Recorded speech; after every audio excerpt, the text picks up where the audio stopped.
We're back from the island! Welcome to Sweetheart Survivals. I'm Charla. I'm Justin. What's on our table today? Robinson Crusoe. Adventures from the Cursed Isle. This game is published from Z-Man Games. Yep. It takes you about 1 or 2 hours. Yep. You can play it with 1 to 4 players. Mm-hmm. And it recommends ages 14 or up. Yep. Alright, so, what did you think of the components of Robinson Crusoe? The components are good. There are a lot of components. Yes. And that being said, like, they didn't really cheap out on the components. Nope, like, not at all. They're good, high-quality components. Yep. Wooden pieces. The dice are custom dice. They even have 3 colors. They didn't even have to do that because they're all the same, so they could have had just 3 dice, but no, they put 3 different colors for the 3 different cards. Yep. The punches are good. The cards are good. The board is great. The art is nice. Tiles are nice and thick. Good components. Yeah. Excellent. What do you think about the strategery of Robinson Crusoe? It's an interesting blend. There is a lot of luck and randomness. Mm-hmm. The event deck, one, you have no idea what event's coming up, so there's that randomness, but you create the event deck with 6 cards from one deck and 6 cards from another deck. And I mean, that's a huge deck of cards. Mm-hmm. So you can't even think, hey, remember last time when that event happened? Right. You have no idea what events are going to happen, which makes more luck or randomness. Mm-hmm. But you could also argue that's going to make a whole lot more replayability because there are cards in there that we've never seen and never will see. Right. Yeah. So, and then the same with these items too. Like you only start it with so many of the items. Yeah. And then you draw a certain number to add to it each time. So this isn't so bad because at least you start off with the 9 basic items. That stays the same. Yeah. But you add a bunch to it, that's going to be random. Anytime you go on an adventure, that's going to be random. And so there is a lot of randomness. And then, of course, even the weather diet. Unfortunately, you can't... At no point during your day's worth of work can you kind of look up and go, well, it looks like it's going to rain. Maybe I should work on the roof. You just have no idea. Mm-hmm. You could roll... It could be like the middle of like the rainy season, and there could be a snow cloud. Right. So the dice are random, the events are random, the tiles are random.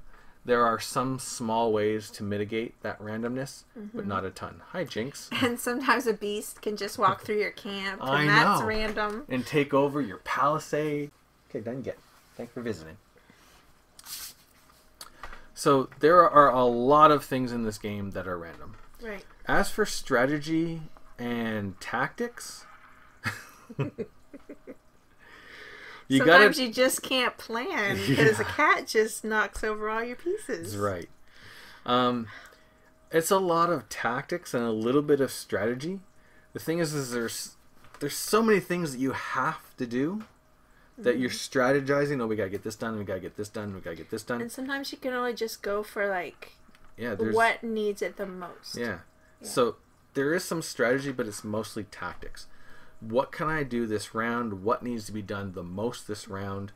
Because there's always 15 things you need to do, and you got 2 pawns to do it. Mm-hmm.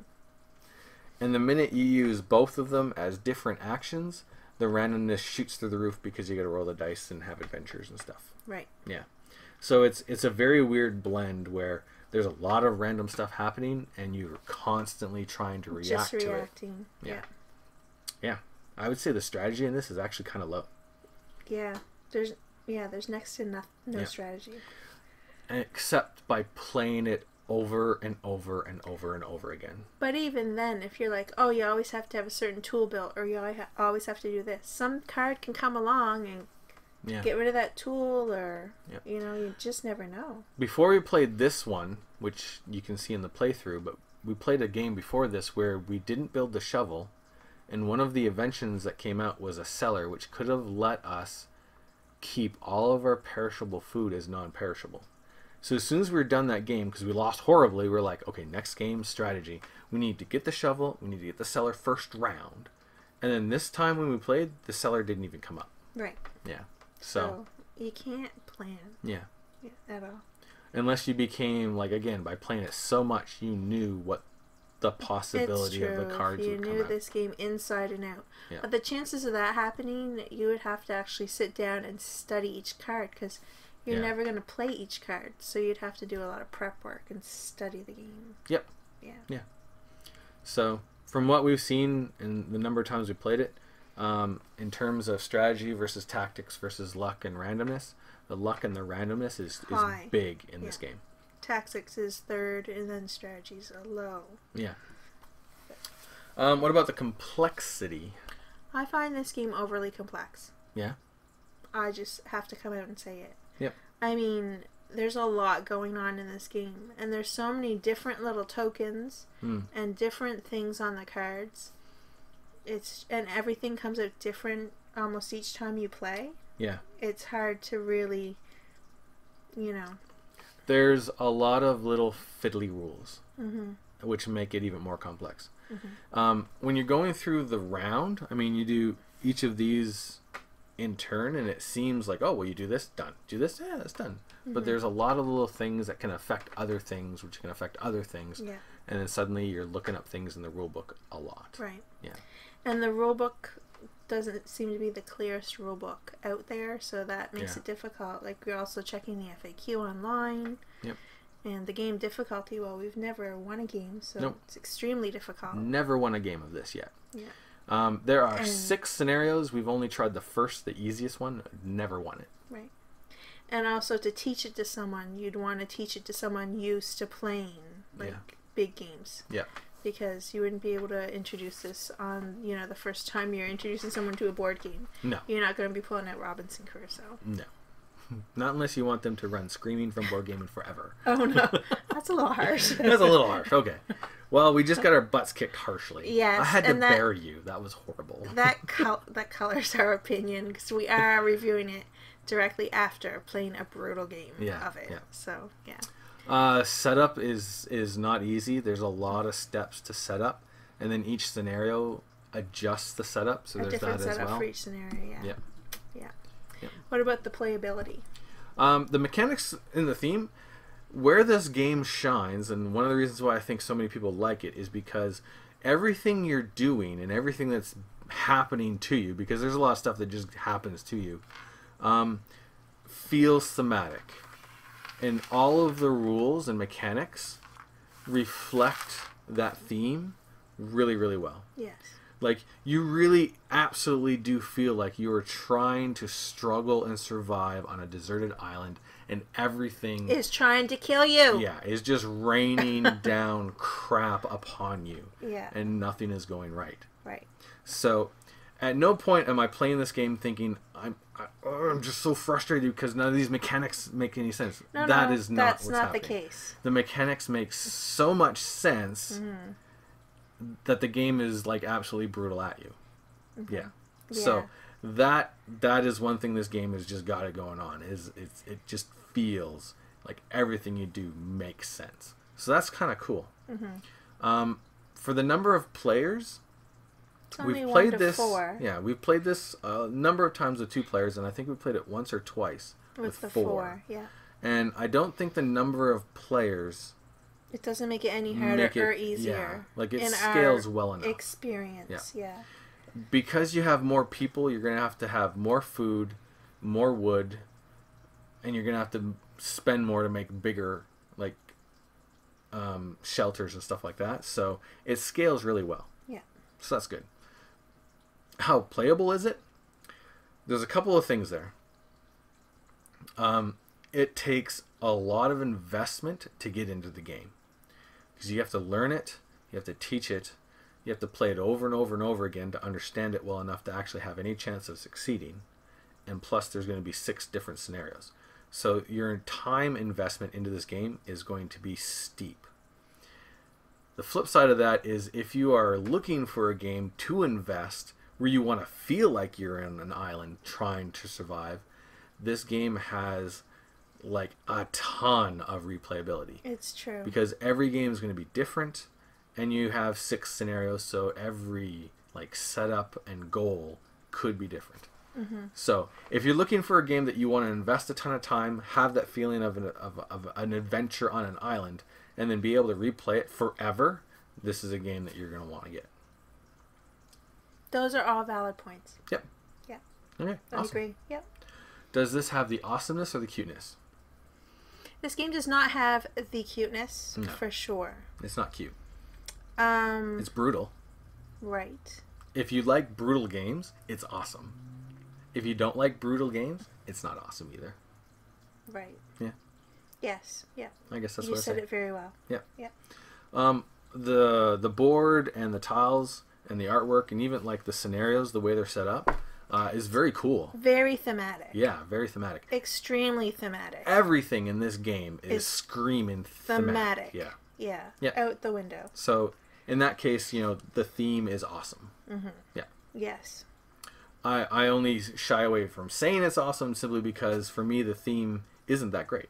It's not a theme I really, really want to get into.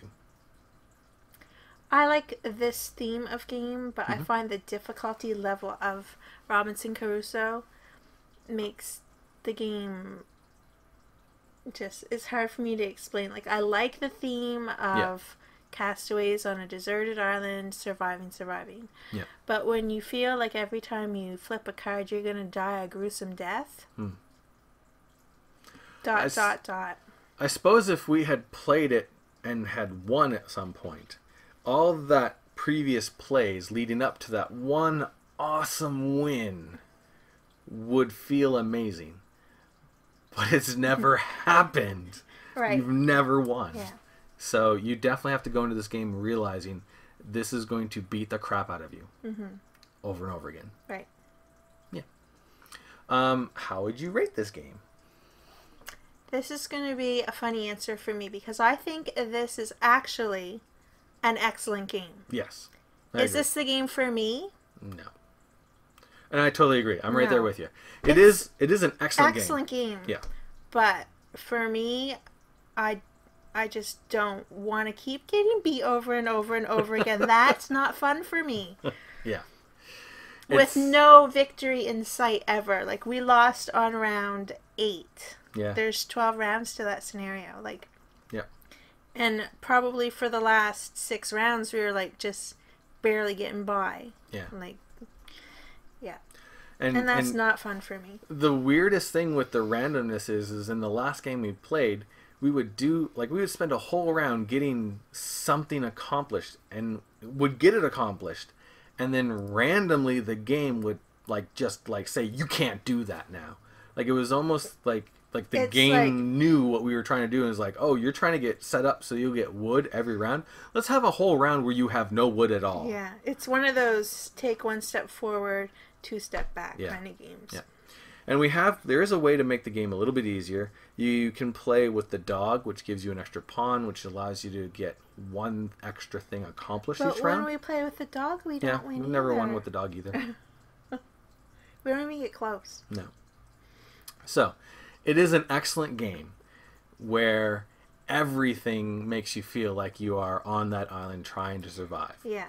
It's not a game that we find excellent because we don't enjoy the sheer difficulty of the game. Yeah. Yeah. Yeah. Did we finish the game as sweethearts or rivals? It is a cooperative game, but I still feel like rivals. I feel like I finished the game crying in my stone soup bowl. And I feel like a rival against the game, like, take that, game! Yeah. If you're talking about, between me and the game, I'm a rival. Yeah. Talking about between me and Justin, no, I'm just holding on to him for dear life. Help me get through this game. Yeah. Yeah. Yeah, exactly. All right. For our next set of videos, we are going to be doing an overview, a playthrough, and a review of Castaways, which is another cooperative game set on a desert island. Right. And what we're going to do is we're going to put some links here, and then after that, we're actually going to do a quick little video where we compare and contrast the two. Because they came out roughly the same time, and a lot of people are like, which one's better? Yeah. Yeah.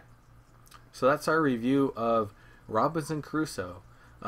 Adventures on the Cursed Island. It is cursed. Yeah. Thanks for watching. Thanks for watching. We'll see you next time. I gotta go bury my wife. Oh, that's mean. Don't say that. Well, you died. In the game. It was horrible. Our cat's looking at us like we're crazy. We are crazy.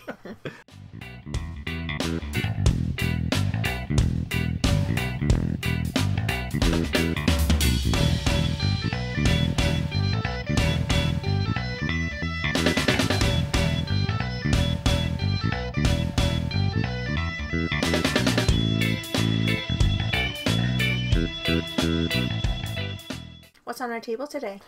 Castaways. No. It's not. That was the scenario. Should we start again? Yeah. Okay. There's a blooper.